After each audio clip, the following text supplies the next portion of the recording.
rule out habitability just based on some of the compositional constraints. And while there was some discussion about planets and metallicity and the distribution of planets around stars with different metallicity, we centered our conversation more on composition and thinking about how different types of changes or variations in composition, maybe carbon to oxygen or things like that, that would cause us to maybe reconsider the habitability of a system.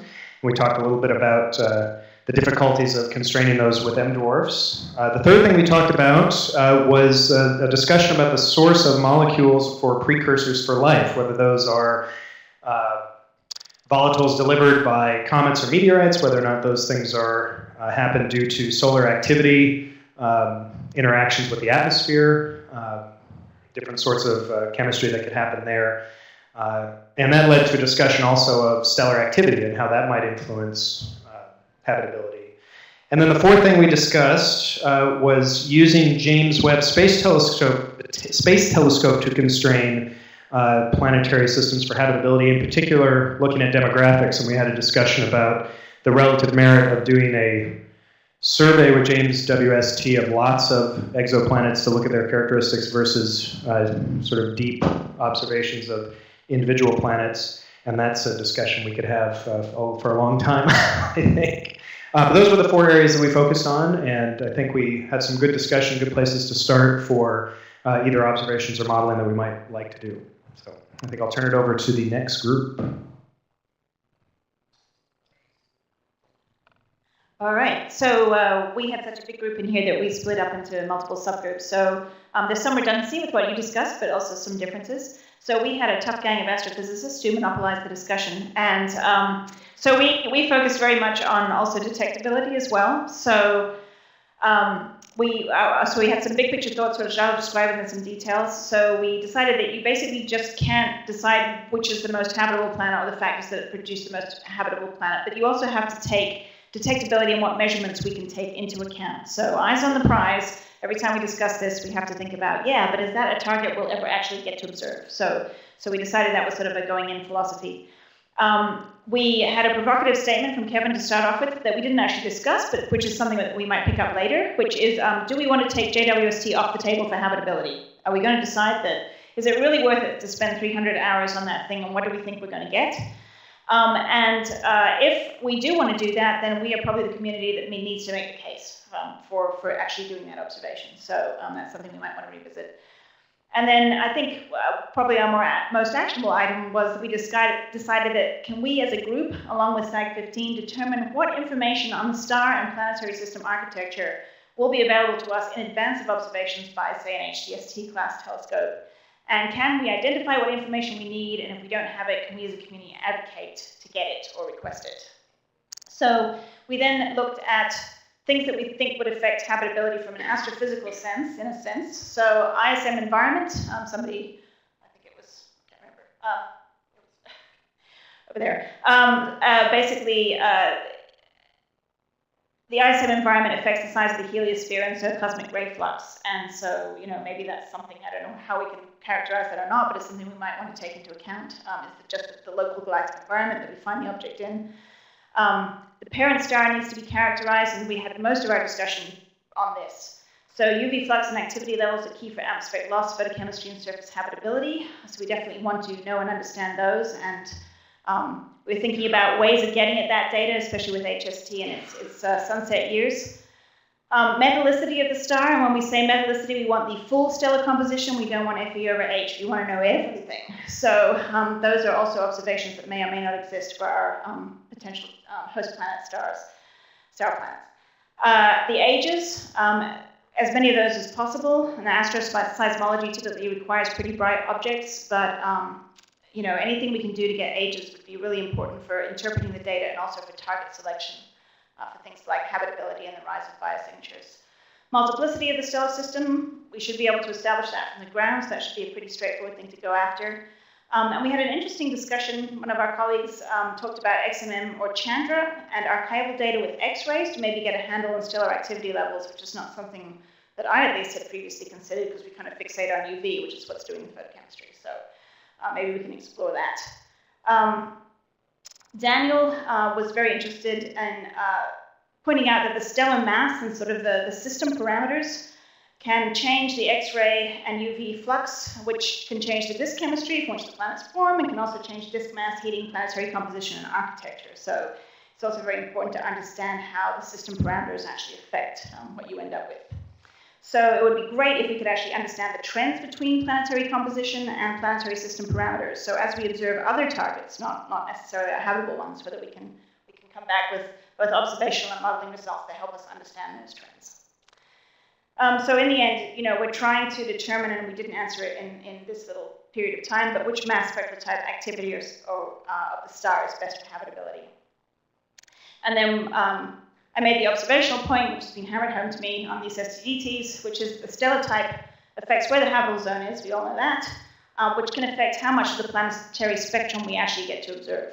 So if the habitable zone is closer to the star, then we tend to lose the longer wavelengths of our spectrum, which are the most advantageous for observing molecules typically.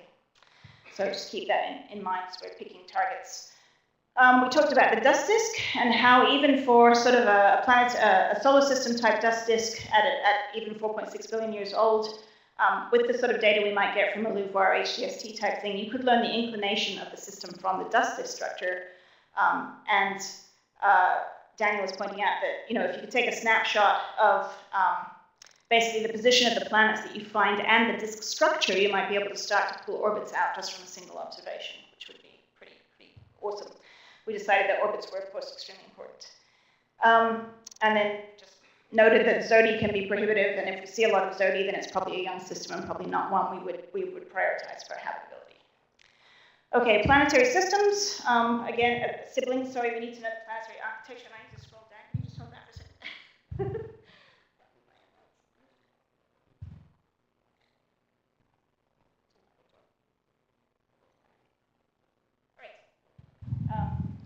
Okay, sibling planets, we need to know the planetary architecture. Can we determine this from the ground first, or from TESS and or Gaia, or some combination of that? Will they be able to tell us something about the systems that we're looking at? And can we use luminosity evolution of giant planets as proxies for the age of the system using spectroscopy? So that's something we could potentially get after for age, in addition to trying to do astroseismology on the star. And also, potentially using surface gravity from spectroscopy to try and get the evolution of the Jovians in the system. And then we finished up with actually a fairly brief discussion of actual planetary characteristics. Pointed out that on our first look we can get projected separation, brightness in a narrow band, color information possibly, but size will be very poorly constrained due to size albedo degeneracy. We've been spoiled with transit observations, we expect to get size. With direct imaging, that's not going to be easy. So trying to somehow get the mass of the object is probably going to be really important to try and figure out what we're looking at. The sad fact, maybe we may not know what we're looking at until we take a spectrum. And again, there's going to be a false positive rate due to background galaxies. We have to have separation of those in picking our targets and figuring out whether we have a habitable planet. And then finally, the sort of things that you guys were talking about too. The orbit, is it conducive to habitability or highly eccentric? What are the flux extremes? We discussed planetary magnetic fields and decided that they may not be necessary to protect from atmospheric loss, which is great because we can observe them. So we're very happy about that. And then finally, the fact that incident stellar flux is a really good discriminator of habitability, and that's kind of something we'll be looking for rather than effective temperature, which assumes an albedo. So that was our discussion. All of it.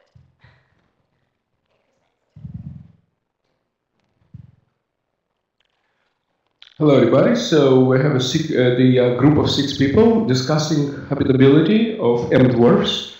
And first thing that we first was trying to define habitability in the widest possible terms, and take into account 3 factors, not just the availability of liquid water, but also availability of an atmosphere and availability of the energy fluxes that are required in order to create biomolecules of life.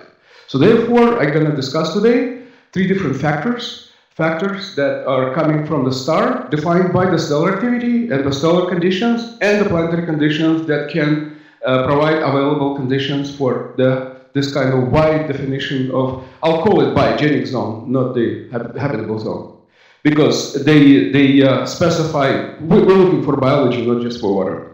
So, and let me start with the M dwarfs. So looking at the M dwarf stars, recent observations recovered by the X-ray observations, EUV observations, and Hubble observations recently reconstructed XUV, X-ray, and EUV fluxes from a few M dwarf stars, M1 to M4. So early M dwarf stars, and what we find is that the XUV flux scaled at the habitability zones around like 0.1 to 0.16 AU is 10 to 30 times greater than the flux we obtained from our sun, basically incident on at the top of the Earth atmosphere currently. And this flux, as we recently found from our kinetic hydrodynamic simulations, is critical in the escape rate. So the escape is a very important factor that can evacuate atmosphere, over a few 100 million years at least. The most cautious number, conservative number. So therefore, we find that this is just very new observations, and that were recovered by the group of Kevin France, and the couple of papers were just published in Astrophysical Journal the last month. So that those are very important data that reevaluate our understanding of so-called quiet M dwarfs. So we know about DME stars that provide those energetic flares, but even so-called quiet stars, quiet M dwarfs, can be provide intensive X-ray flux that can be critical in in escape rate, atmospheric rate. So therefore, that's one thing, and the escape rate is important also for escape of water from the atmosphere by breaking the water molecules and creating ions. So this is the escape of plus ions. For instance, learning from our Earth atmosphere, we know that during those intensive magnetospheric storms, the escape rate goes up by a couple of orders of magnitude. So Earth can lose a lot of atmosphere, but for a short period of time. So it's not critical for us, but if the planet is pretty close, so we're talking about that for even M dwarfs of later spectral types, the luminosity goes down, so the habitability zone goes even closer, so this effect becomes even more pronounced. And we have one great example of GJ832 as a M1 dwarf that has a super Earth. So that's the one factor that needs to be taken into account. So therefore, in order to meaningfully characterize the habitability conditions or biogenic conditions, we need to start a program, astrophysical program of astrophysical characterization of the high energy end of spectra, of stellar spectra. So by applying Chandra data and any available data, Hubble data, any available UV data, EV data, any data available in order to get this critical information. So the next factor is the factor of supplying atmosphere. So you need to have an atmosphere and a high atmosphere, like around 1 bar or so. So to have an atmosphere that normally, the climate scientists use as a given is probably a luxury. So we need to prove that this atmosphere really exists. It's not like the atmosphere at the level of the Martian atmosphere, which is 600 times thinner, but it's 1 bar or half a bar. So that's as far as we know today, and we discussed this question intensively. It's a strong function of two things: of the tectonic activity, which provides the molecular nitrogen, and volcanic activity that provides carbon dioxide and methane. So basically, if the planet is lucky enough to have right mass and thermal convection, then this planet can supply outgas a significant amount of gases that can balance the escape rate. So that's one thing. The second thing, the thermal conduction the thermal convection also is important for sustaining the planetary magnetic field. So therefore, the magnetic field and outgassing goes shoulder by shoulder, which is another very important condition for habitability. So therefore, this is the second thing to study. And honestly, as far as I know, the theoretical models, currently there are two camps, theoretical groups. That one group suggests that thermal conduction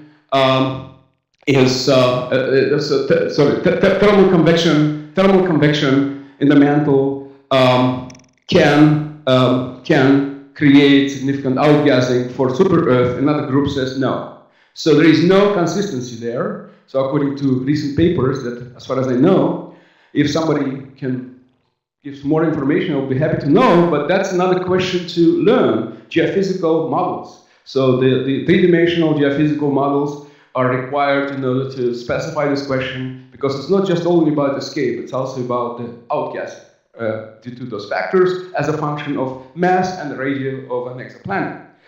And so the third factor is availability of energy fluxes. Of course, you don't want to have too much fluxes. You don't have too big. Why do you need fluxes? Because you need also to have a greenhouse effect.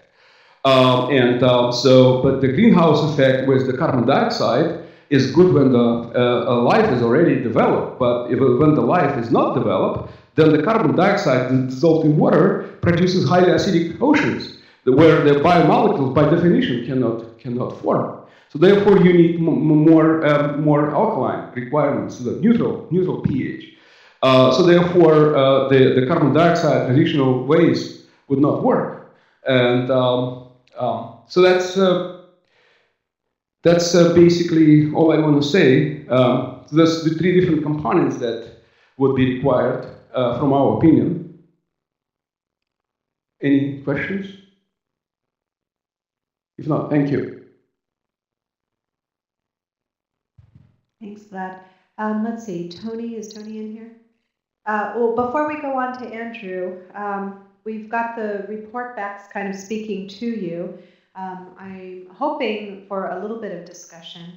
That seems like a lot of a fountain hose of information, not very conducive to discussion, I'm worried. So let me push a little bit more. Are there any thoughts or feedback about the discussion of habitability, detecting it? The question that Tony put forward is, where are the habitable planets likely to be? This is not just a theoretical problem, it's also a detection problem, as Vicky brought up. Vicky also kind of taught me something new in this discussion, which is kind of confounding or ambiguous signals, or not necessarily false alarms, maybe that's the wrong word, but the idea that when, we're going to be lucky to get orbital periods, star-planet separation, size in terms of mass and radius, installation flux, etc. The typical things that we think about when we try to identify small planets in the habitable zone. We're going to be lucky to get those things. And we want to have spectra, yes, but the idea is that we will likely be operating in a mode where we're just detecting planets first in kind of a survey mode, and then going after them spectroscopically and intensively, right? So how do you decide which of the targets that you have found in your survey mode to go after spectroscopically? And Vicky's point was, which I thought was really interesting, is you're going to have like a factor of 7 ambiguity in the radius just because you don't know the albedo. She says, I can put hazes in the atmosphere and totally fool you, right? And this was rather alarming to me. So maybe we will be kind of overwhelmed with candidates to observe, and maybe it will be difficult to disentangle this. It sounds like a hard problem. Yes.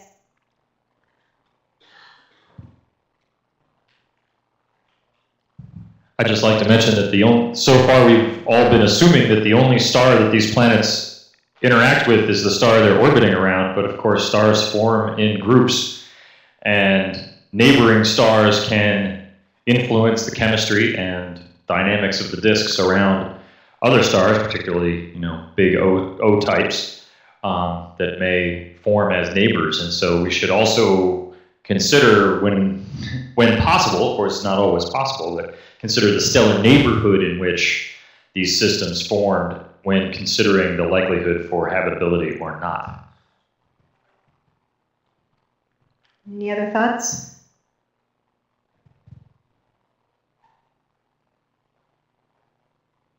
Okay. I won't. Okay. Yes.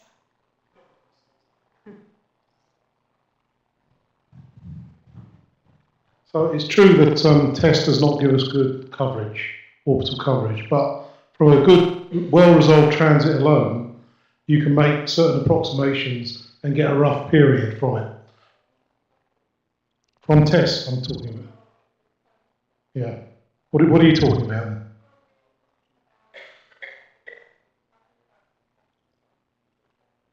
Oh, okay, that's different. That is very different. Still make your comments if you like. I'm still interested to hear what you have to say. Yeah, with transits you can get radii, right? But the name of the game here is to find and characterize small, potentially habitable planets, right? And to think about habitable worlds. Okay, any other comments? All right, then Andrew, how about you?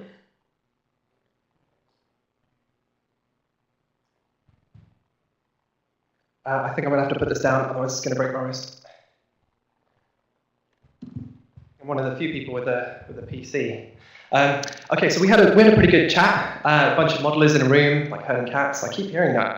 I never really understood it, but now I think I do. So we split into two groups kind of organically, and I guess I could have constrained things a little bit more, but I think the kind of the lack of constraint allowed for some good discussion. We maybe had fewer tangible outcomes than the first group, which were full of them. But I guess we kind of started off with discussing Earth system models as we knew them. There were people from various fields within Earth science, planetary science, astrophysics, heliophysics in the room. So it was great to have the input of colleagues from across those divisions. We talked about the various models and their approaches, what they can do well. I can just see here. Nancy, thank you to Nancy for taking notes because my laptop died. So we talked about kind of biological models, thermodynamic constraints on biology, and what that can inform, how that can inform our search for life. Geological models, what they do well in that context. We also had a brief discussion from Rory Barnes from VPL with some of his insights from the V-Planet project. Which I won't go into too much detail because it's his, but it essentially solved our hack because it was kind of what I was working towards. So we decided that we were finished once Rory had stood up. But no, I think if anything, it allowed us to identify the fact that this is useful work, and there are. Well, I'm trying to keep my admiration to like normal levels because I was really impressed by the work they're doing there, and it was kind of what I was aiming towards, to try and get people to think about integrating multiple modelling approaches into a single approach to look at habitable planets and what and what those approaches can tell us, not just about this planet or planets in the solar system, but about exoplanets as well. And they're doing a really good job of that. But Rory identified and other people identified certain areas where they can be improved from observations in our solar system. So we had a geophysicist in the room, I think it's Dan Shim at the back, and he brought his expertise to bear on the fact that we don't know a lot about the internal operation of the Earth over short time scales, long term scales, and how those models connect. And over a while, we started to notice that the connections were temporal, that there are models that are useful for running short-term stuff and models that are useful for running long-term stuff. We need to get them to speak to each other, really. And that was one of our primary outcomes, if I can scroll down here and find it.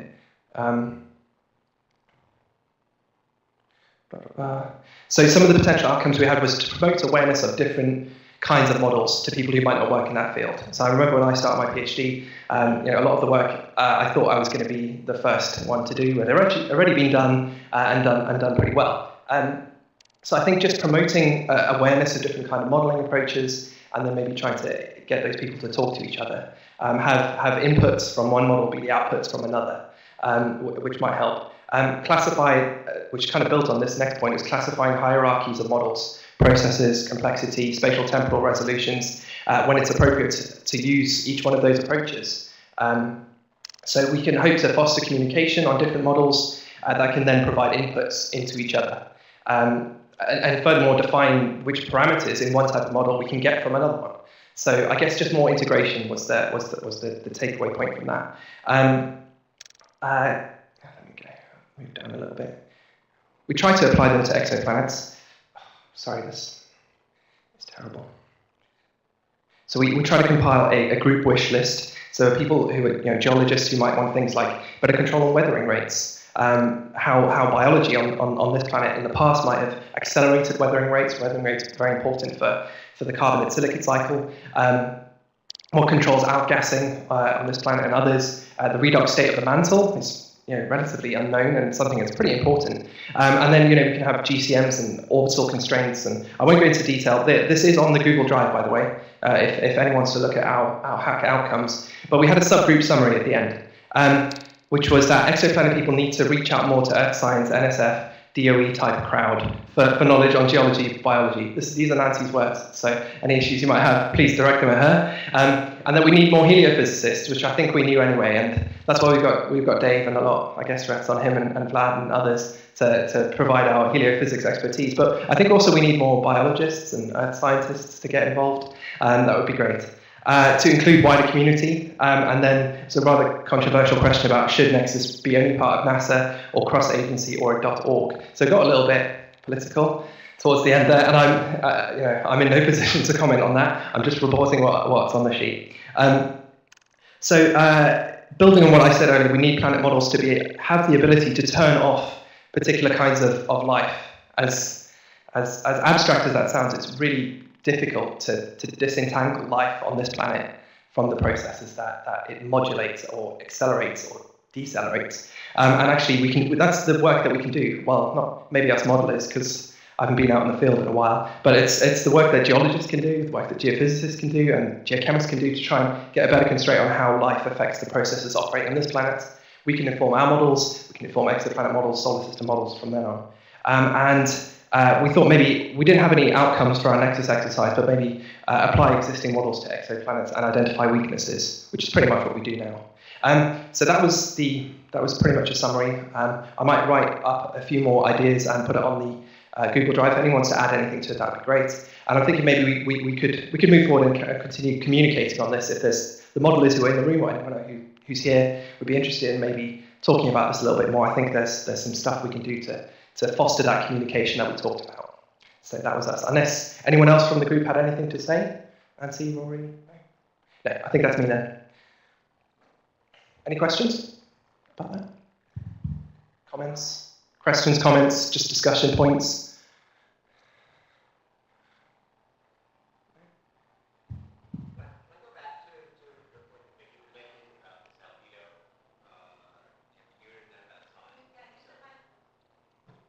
Behind you. Right behind. Thank you. So your group has done a lot of these Earth as an exoplanet studies. From those, can you tell what size the Earth is?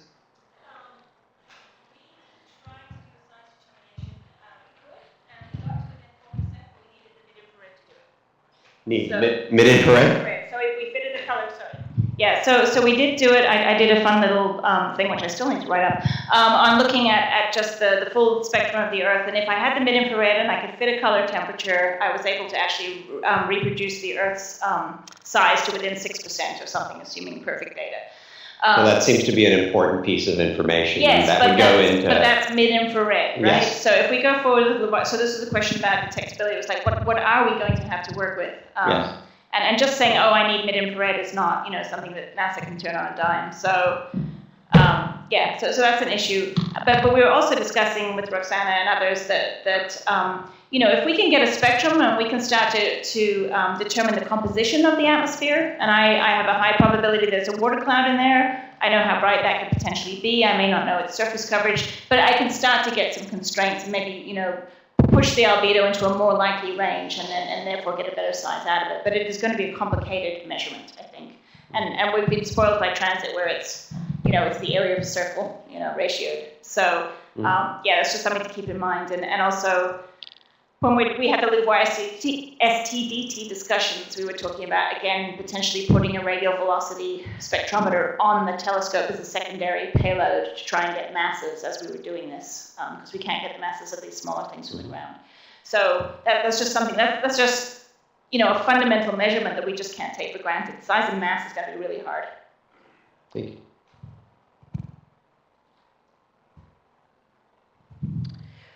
Before I forget, Andrew just raised an important point. Let's see. Could the people who took notes upload your notes to the Google Drive? And when you do so, could you give them a name in the following format? hack_notes_ the name of the point of contact or the leader, and maybe a 1, 2, or 3, since there are multiple note takers for a group. So this would be, for example, Delgenio 1, 2, 3, whatever. Yeah, you decide. I think that we should have those notes up there. Yeah. However you want to upload it, I don't care. It'd be nice if it's editable. Yeah. And if you could do that ASAP, that would be great. So in the remaining time that we have together, we've already lost a few people, but there's still quite a good group here. We wanted to talk about where we want to be a year from now, and what are our criteria for success. And Miss Mary over there has been sick. We were hoping she'd be able to talk about criteria of success from her perspective from headquarters, but we're going to let her drink her tea there and get better. One criteria of success, and you already heard from Dawn also about criteria for success. Certainly having collaborations, new collaborations that are interdisciplinary is one measure of success. Certainly having an impact on exoplanet research and planetary habitability specifically from a programmatic sense or perspective is also important. But thirdly, I think an important criteria for success is the degree to which we bring in the community to really truly coordinate our research and the different things that need to get done. So with that in mind, I think we want to we want to start to write down some things that we want to do over the next year as a coordination network. And so we're looking for you to kind of throw out your ideas. And I asked this yesterday as well. I asked people if there were specific research activities that could bring in, that we could seed the community to try and catalyze coordinated research. And if there were any kind of, for lack of a better word, a working group of sorts, or some kind of task force that you see a need for. And so I asked you guys to put Post-its up on the column there in that room. And there were 3 actually that came out of that. And one has been a theme, I think, in both days. In fact, we just spent some time talking about it. And that's the fact that many of the factors for habitability are dictated by the properties of the host star. And there's a lot that we can do to prepare for the big future direct imaging mission between now and then. And I think NExSS should take a very active role in at least trying to catalyze that. A lot of it's already happening, it's just very scattered and dispersed. So for example, multiplicity is something that affects habitability, right? Gaia is taking observations, TESS is going to be surveying. A lot of these kind of survey instruments or missions are learning a lot about multiplicity, and we just need to kind of rope all that information in for the stars within 30 parsecs, because those are the ones that are going to be of interest to the future direct imaging missions.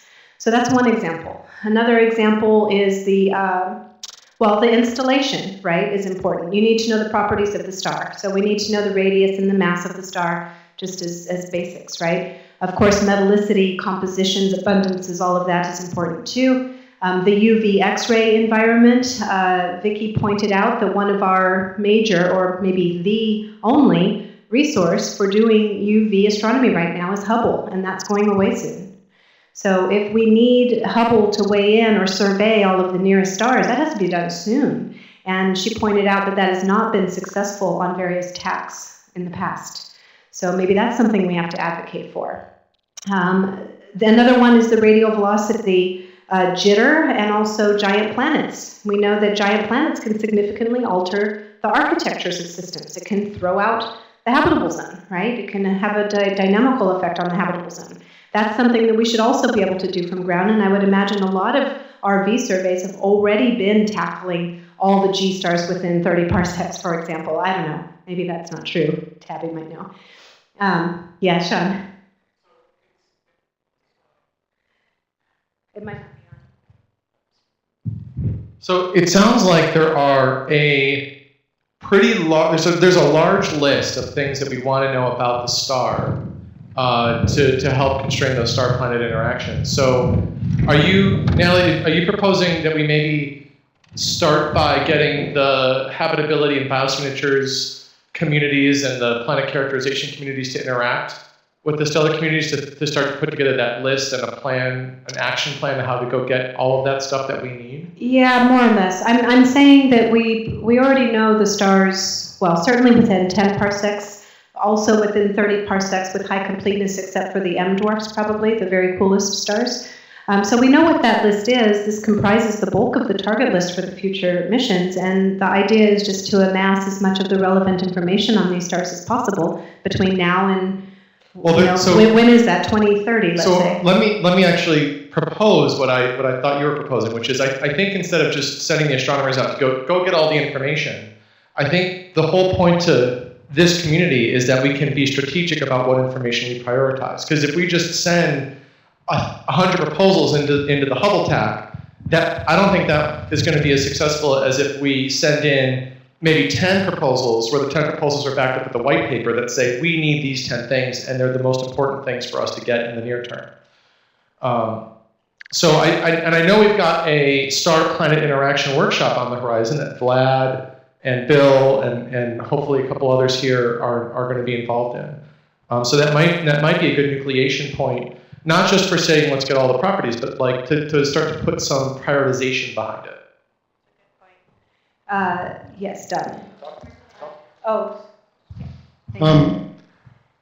So the danger here, of course, is that the next few years the M-dwarf radial velocity surveys are starting, and they will survey all those stars you're talking about. So the habitable zones around M-dwarfs will be well known in the next few years, for sure.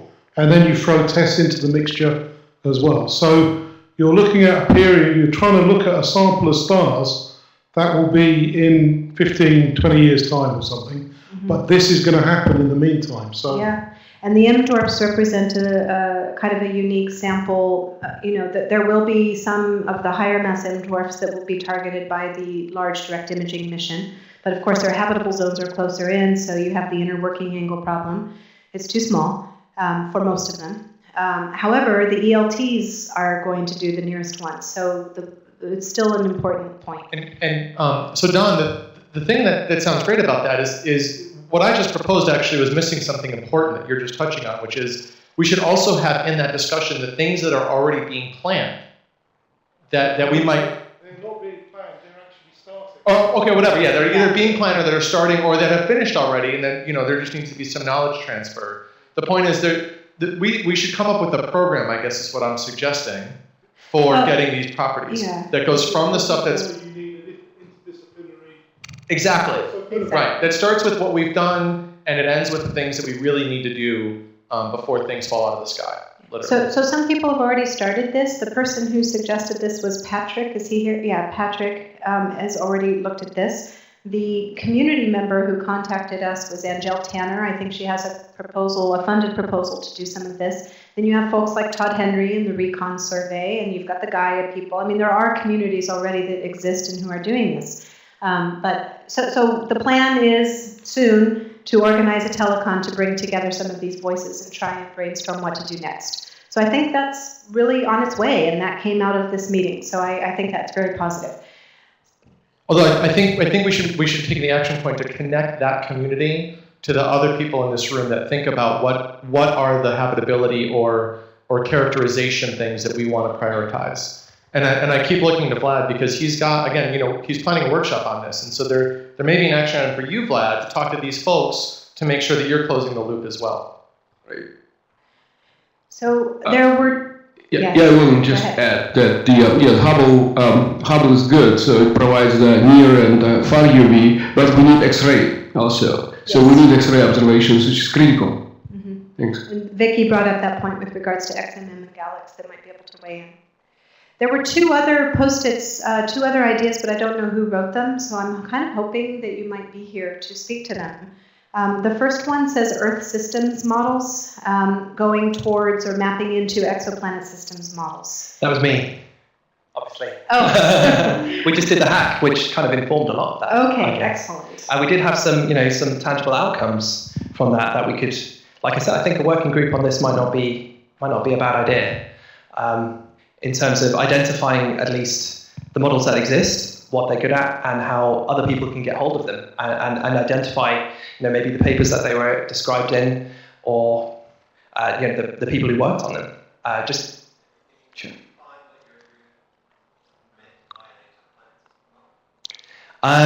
No, not really. Which is the kind of point of this, right?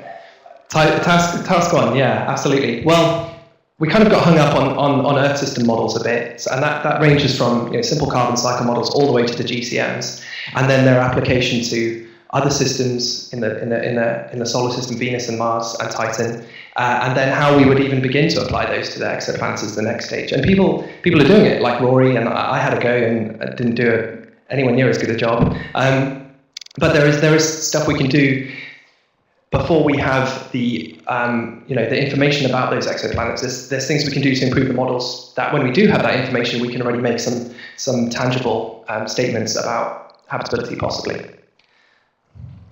Okay, excellent. The third one was written as atmosphere, sources and losses, processes, parameterization for exoplanets.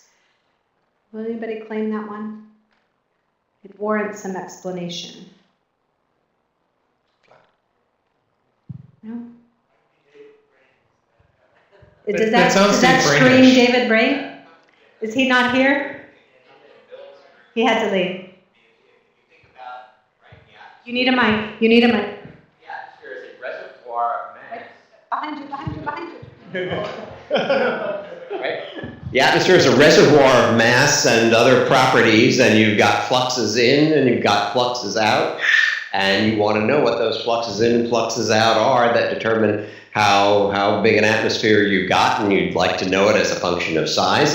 If we are going to have exoplanet system models that model planets from Earth size up to super Earth size, what would you say about the size atmosphere that goes with a planet that's 50% larger than the Earth, and what are the things that would go into assessment of such a thing, and so on and so forth? Yeah. Good. That's great. So if you guys have ideas for working groups and you just need help catalyzing them, we can push things out through the Exopag, various mailing lists. We can give you telecom numbers, that kind of stuff, Adobe Connect. There are ways to facilitate that. So if you have an idea and you just need help seeding it in the community, please do let us know. We can help to catalyze that.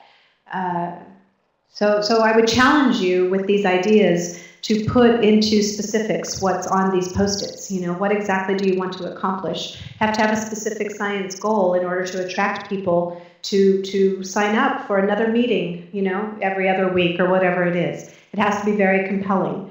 So I would challenge you to do that. And I hope that happens. I really would like to see that over this next year. I think it's important for our success. Okay, so I'll put I'll put ins and outs. Okay, so that's working groups. Another topic, things that we want to accomplish over the next year came in the form of a NExSS conference. So last year, as you know, we started out having a face-to-face meeting with only the NExSS PIs. This year, we've broadened it to the NExSS PIs plus team members. And next year, I think there's some interest in broadening it further to the community. So I know that there was a group who talked about this during lunch, so I thought I would give them the floor. Yeah, Hannah's going to talk about that in a minute, but I'd like to do something quick to set that up. Oh, sure. Okay. Yeah, absolutely. So let me preface everything I'm about to say by saying there's a difference between a survey of scientists and a scientific survey. Okay, this is the former, not the latter. And I will also point out that this survey was heavily biased because Tony did a great job of getting his team members. I don't know whether he was buying them lunch or something else, but they did a great job filling out the survey. We actually did I did a separate thing late in the night. It was late in the night, so I might have done it wrong. But I tried to filter out all of Tony's team members to see if the results still held, because I was worried about that. And the top level results did. The point of the survey was to figure out what kinds of workshops or activities people want to be doing here that we haven't done here, that we should be prioritizing. And some of you may have filled it out, some of you may have not. If you didn't fill it out and you think this is like totally out of whack, let us know, because this is really supposed to be an iterative process. But we gave all of you a bunch of different workshop or topic ideas for workshops. One was how can we identify habitable planets? One is developing a framework for, I don't remember what the rest of this was. Biosignatures. Here, they're down here, great. This one is developing a framework for biosignatures and characterizing potentially habitable worlds. One is comparative planetology, which is characterizing planets beyond the habitable zone, similar to SAG 15, wherever Daniel is. Another was what initial conditions and dynamical histories favor the formation of habitable planets. Another was how do we place life into the context of astronomical and cosmological processes. Another was approaching the stellar astrophysical limits of exoplanet detection, getting to 10 centimeters per second. One was extreme space weather impacts on biosignatures and habitability, and the last one was atmospheric escape. And if you think these were worded well, you should credit yourselves, because these all came from meetings that we had with all of you, or at least with the NExSS PIs, where we collated or asked for ideas and then collated them and then grouped them together over a few telecoms or Adobe Connect sessions. And then what the survey did was it asked the same question, which is like, what should we do next? But it asked it in a number of different ways. So it said, which do you think your lab group or you yourself would be interested in attending in person? Now, how can we identify habitable planets? One popped out there. Atmospheric escape popped out, and so did the initial conditions in comparative planetology. We asked, order the following workshop ideas in the order you think it would be ideal for them to flow. So forgetting what's happening tomorrow or next week or next year, this is not an urgency question. This is like if we had an infinite amount of time, which ones would you, what is the logical order you would do these in? And we started out, unsurprisingly, maybe because of the wording of the question, with initial conditions, okay? And we're all scientists, we like to start there. And then the next one was how can we identify habitable worlds, and then comparative planetology. A sense of theme, these things kept popping up, these same ones. We asked the third question, order the following workshop ideas in terms of urgency, with one being the most urgent, and then whatever number 10 or being the least. Again, the one that popped out the highest, how can we identify habitable worlds, developing a framework for biosignatures. I sense some urgency here in part because of these STDTs we've spun up. And this was done, I think, between the SIG-1 process from ExoPag trying to figure out which flagships to study and the start of the studies. The initial conditions one, again, was high, as well as extreme space weather. And then we said, please rank the importance. So the last one was, urgency. Do we have to do it today? And the next one was like, if you had an infinite amount of time, but you could only do one or two, essentially, which ones would you do? Again, how can we identify habitable worlds popped up on top, and then developing a framework for biosignatures, initial conditions, and then the stellar stuff. I think that was it. Oh, and then we said which ones should we that we not include above that we should consider, and I think we've got a notes there somewhere. And then we used some demographic information to find out how much our colleagues from New York City were stuffing the ballot box. So the point to me showing you all of this is that the message that I took away from this, looking at this, just at a top level, is there's a lot of things we've done in the last year in terms of workshops or activities, including the upstairs-downstairs workshop, which is about sort of, if we're talking about inputs and outputs here, that upstairs-downstairs workshop was in large part about the inputs to the planetary atmosphere. That maybe we have to do something on atmospheric escape, which is kind of what most people I think are thinking about is at least the top of the atmosphere outputs. The bottom of the atmosphere outputs were also considered in the upstairs-downstairs workshop. We've got the biosignatures workshop, which is addressing the framework for biosignatures. That's happening later this summer, thanks in large part to Nikki and Nancy. And we've got one on the star-planet interactions that Vlad is taking the helm of. So if you take those out of the survey, the things that are left are two of the things that kept popping up as important and urgent and things you all said you'd attend. One is how do we identify habitable planets? And the other is what are the initial conditions that lead to the things we end up observing? And so what I would propose we do is that, and I propose we do a small focused workshop on the second thing, about the initial conditions and how that leads to the things we observe later on. And I think that's really important, not just because of this, but because of what we saw from Andrew, where's Andrew? Yesterday, because he did this thing where he tagged all of your things, and even if he was wrong on one or two of you, Overall, one of the things that popped out was how many people look at planet formation processes. And all the workshops we've planned so far, none of them are addressing that community directly. I mean, you all could probably attend and find a way to have no pun intended, an impact on those sessions. But I think we also should have something where that community can kind of think of as its own and a natural pathway into NExSS. So that's not at all my area of expertise, but I think that is having some workshop or event on initial conditions and how it would lead to the observables we see later on would be awesome. I think it would fill a lot of niches and be responsive to what you all are telling us. And then the second one is about habitability. Now, I think the habitability one is big enough and important enough and urgent enough, and all of you want to be a part of it enough for us to make that the theme of our bigger meeting. And independently, Hannah had been thinking the same thing, so I'm going to introduce Hannah to talk about our lunch breakout, about what a conference around the habitability theme might look like.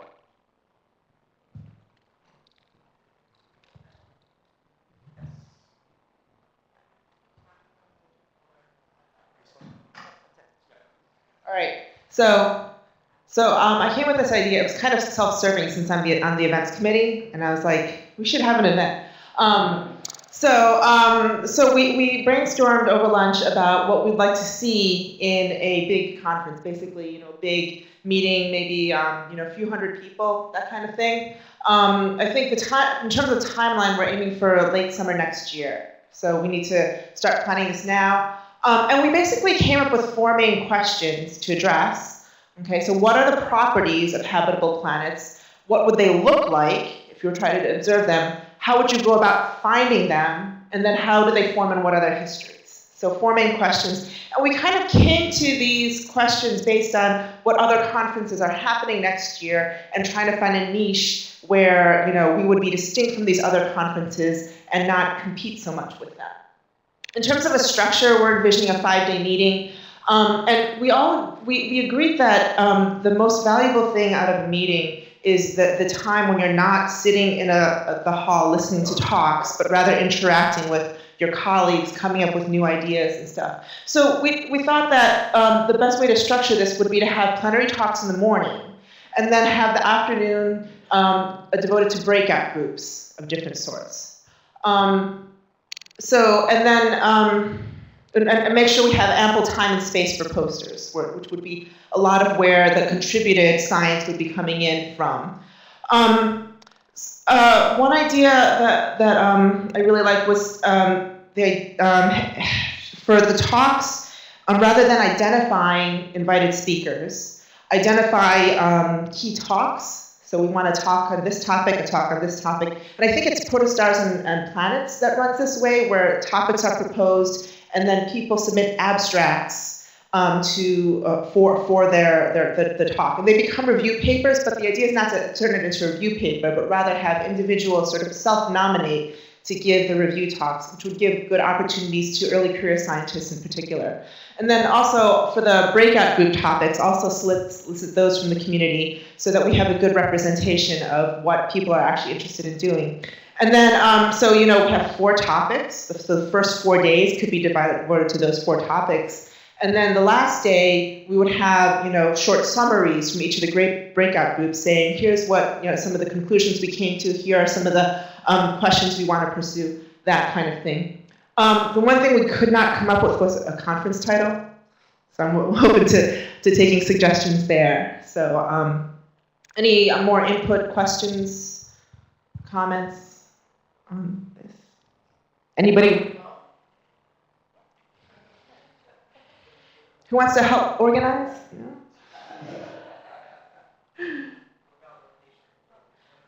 That's another thing we need to figure out, where to have the conference. I think we're talking like on the level of a few hundred attendees, so pretty big meeting. Yeah.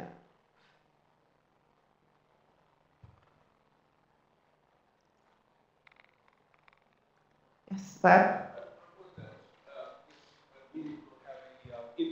International flavor, so it would be that would be a nice thing, that if NExSS will be also complemented by the members from international community. Right. So this it's would a be nice the opportunity entire because, exoplanet so community. for instance, for exoplanetary, the Extreme Space Weather Meeting, we're inviting people from Europe and from Japan to attend. So that would be nice to. Yeah, and I'm saying that we would sort of like have people sort of self-nominate for review talks, but we could also solicit members of the community to, why don't you submit an abstract for this sort of thing? Yeah, because habitability is international business. Yes.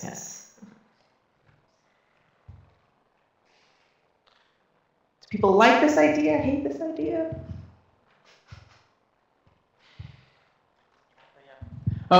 Just a little point. We will have a total solar eclipse next year in the US, and it may bring a lot of people. So, do we want to have that close to the solar eclipse or far away from the solar eclipse in terms All right. So I'm going to speak just from my own very personal bias. So the eclipse is going through the state of Wyoming. I am from University of Wyoming. I already have plans to go with my family to go view the eclipse.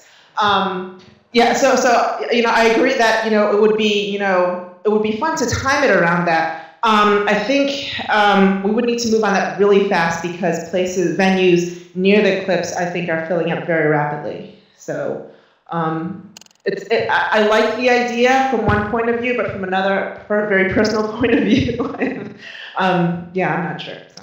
I fear that a lot of people already have planned something around there. So I think we have to be careful around that time, just to avoid the problems with so people. it either needs to be several weeks separated from it, or right around there near the eclipse path.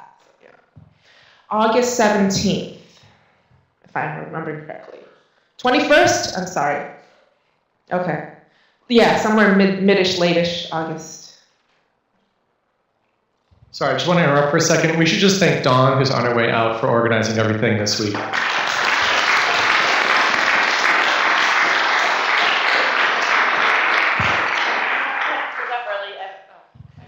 Need the microphone. All right. No, I'm sorry I have to take off early. I have a family obligation early tomorrow morning on the other coast. So thank you to all of you. I'm really happy that you guys are working together, and let's now branch out and bring the rest of the community in with us. So thank you, and safe trip home, everybody, and thanks.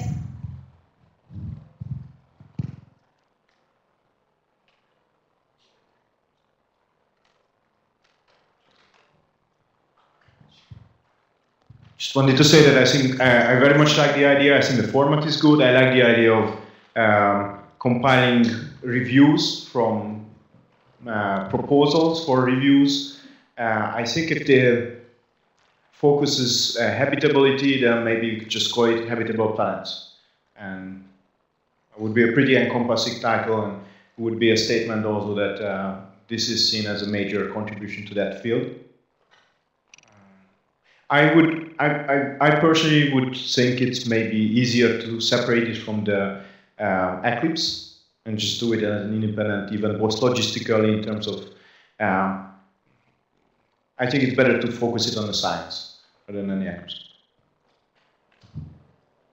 One conference that's not on the books yet, Kepler K2 is going to have its final science conference probably the beginning of the summer. But that's just something to look out for. Yeah, so so the scheduling is something we're going to have to work out to make sure it doesn't conflict with other meetings. That may, to some extent, be unavoidable. We'll have to see. Just because there's a lot of meetings.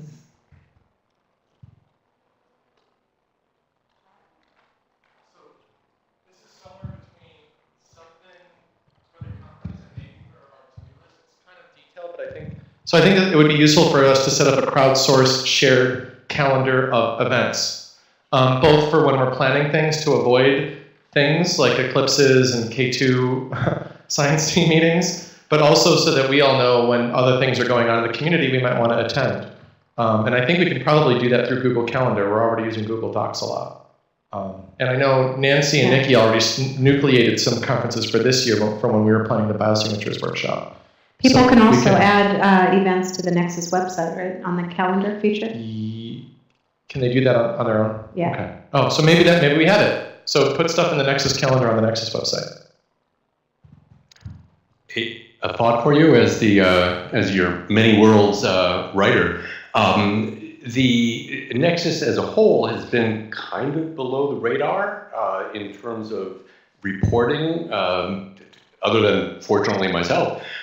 You might think about that in terms of a conference, if that's something where you folks kind of want to go public in a big way and bring people in. I mean, it may not be, but that would seem to me to be the time to think about that and to see if that fits where you're headed.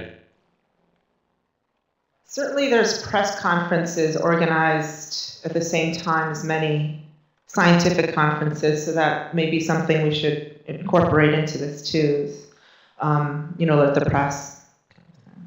But for something like that, what you really need is outreach to the press beforehand, and to media beforehand.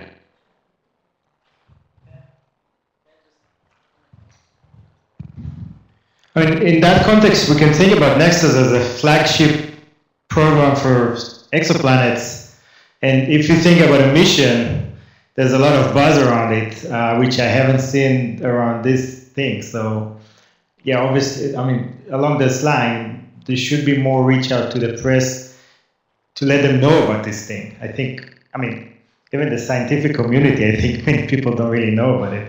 So that might be a good... Yeah, I think within the exoplanet community, most people do seem to know about NExSS. I've been asked by many of my colleagues outside of NExSS, what's going on with it.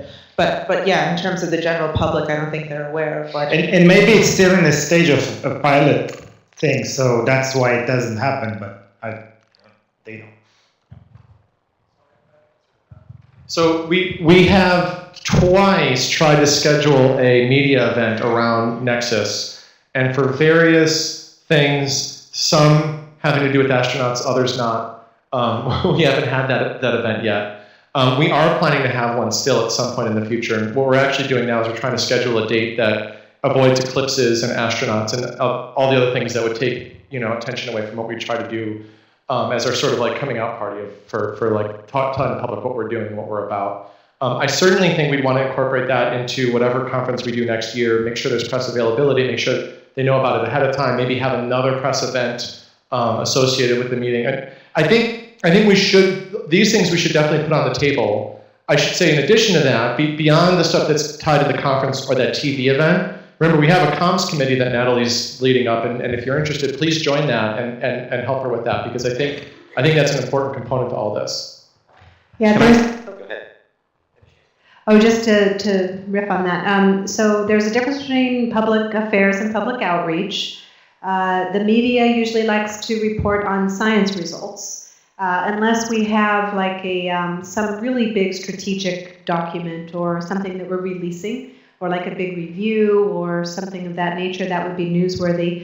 If you guys do have newsworthy science that is inspired or came out of NExSS collaborations, please do let us know, because we do have mechanisms for putting out press releases and the like through NASA. So it's the onus is on you to make sure that we know about it. We also have our kind of ear to the ground, but we're all really busy, so sometimes things just get swept under the carpet. But let us know. It's an open invitation. Okay, I just wanted to take a quick two-question poll. In coming up with the agenda, we decided to have Dawn give a little talk yesterday early in the morning about NExSS and what NExSS is, because we had some sense that some of our team members, at least outside the PIs, didn't have a good idea about what NExSS is, and we were wondering how many of you would say that you were in that category. If you could just raise your hands. Okay, and now after 2 days, how many of you would say that you still don't know what NExSS is? So, just wondering about what we accomplished in that regard. Thank you. A lot of things get done at the face-to-face meetings. A lot of new collaborations are grown. We saw that born out of the last face-to-face meeting with just the PIs. It's our hope that now that we've broadened this to the teams, that you have fostered new collaborations. But if you feel like we need more contact or FaceTime together, maybe virtually through different meetings, or I don't know, we're open to figuring out ways to facilitate that if it's helpful. Maybe now we're deviating from the conference. Hannah, did you have any other questions for the group? Any other comments about conference? I was just wondering if you're planning to get maybe commercial sponsors to help fund students and postdocs to come travel? I haven't thought that far yet. Okay. I think it's a good idea. All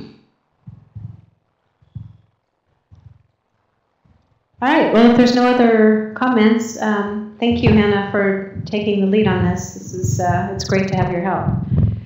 The only other thing I had on my mind with regards to things to accomplish over the next year, where we want to be a year from now, I guess, is with regards to the decadal review.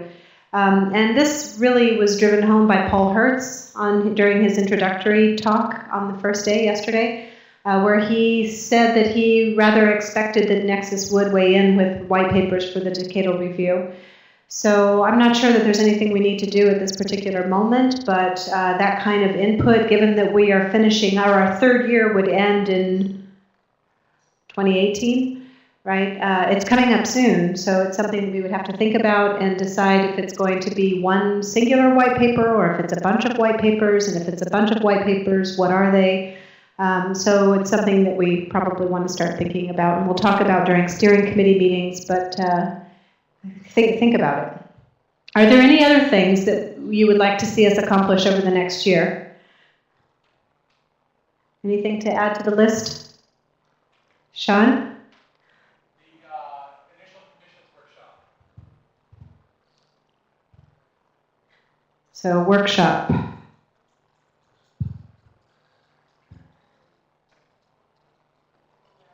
Yeah. Yeah. And as Ellen pointed out, talking to them about maybe thinking differently about how decadal surveys evolve and consider interdisciplinary research. In the last decadal survey, astrophysics and planetary were fighting over what to do with exoplanets. And instead of fighting over and dividing and putting things in different categories, maybe it would make sense for you to consider making some recommendations to the midterm of the planetary decadal. Yeah, thanks for mentioning that, Mary. It does present a bit of a problem because the decadal surveys are in different cadences and don't necessarily overlap, but the idea of, for example, a planetary astrophysics, heliophysics combo mission would definitely be something worth injecting into that conversation. I don't know that the way the surveys are structured right now, it would survive to the final document. So I'm not sure how we solve that problem, but I agree that getting it into the conversation is a good idea.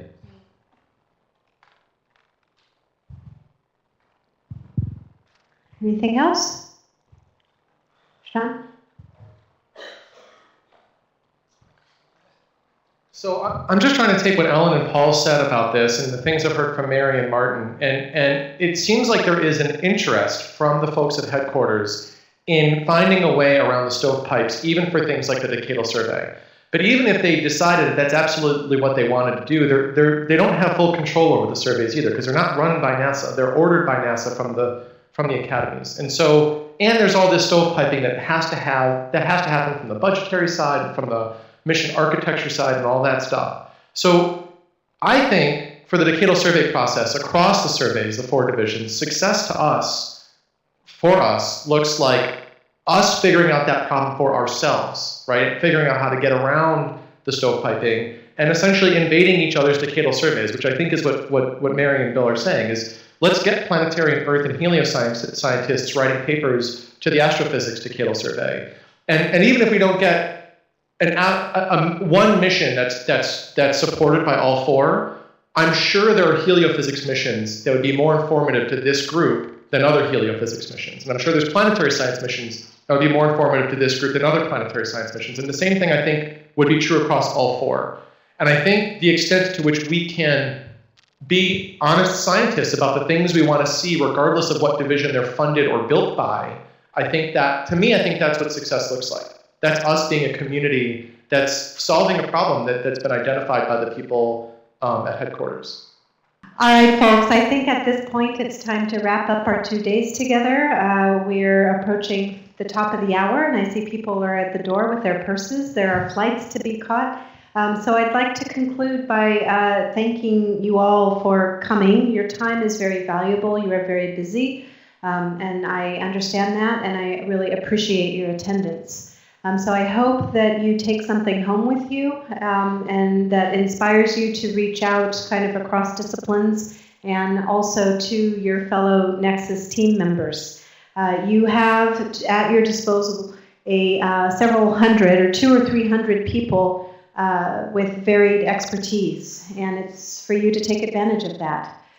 So I hope that happens. This is a very exciting time in exoplanets. There's a lot happening right now, and the possibilities really are endless. Well, not endless, given budget constraints, but in terms of what we can accomplish. So a special thank you to Sean and Mary, of course, who are really the drivers behind this, and to everybody who actually served as a leader of a hack activity or gave a talk, etc. Again, your time is very much appreciated. I very much enjoyed the 2 days, and I learned a lot, actually. And Mike over there in the back, thank you, Mike.